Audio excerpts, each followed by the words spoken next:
माझे नाव गुलाबराव संभाजी पाटील व आम्ही सगळे शेतकरी या 11 तारखेपासून या ठिकाणी साखर कारखान्याच्या गेटवर ठिय्या आंदोलनासाठी आम्ही बसलेलो आहोत।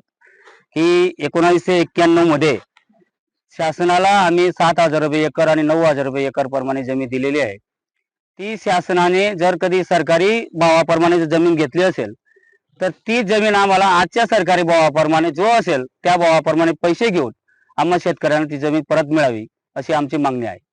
जर आम्हाला जमीन परत देत नसाल तर आमची दुसरी मागणी असं आहे की 30 वर्षापासून साखर कारखाना बंद पडलेला आहे आणि ते 30 वर्ष साखर कारखान्याचं बंद पडल्यामुळे आजचा महागाईचा हिशोब करून आजचा जो पगार असेल त्या पगाराप्रमाणे 30 वर्षाचा आम्हाला पगार मिळावा किंवा आपल्या शासनाच्या विविध खात्यांमध्ये शिक्षणानुसार त्या त्या डिपार्टमेंटमध्ये आमच्या शेतकऱ्यांच्या कुटुंबातील प्रत्येकी एक व्यक्तीला नोकरी लावावी अशी आमची सगळ्या शेतकऱ्यांची इच्छा आहे।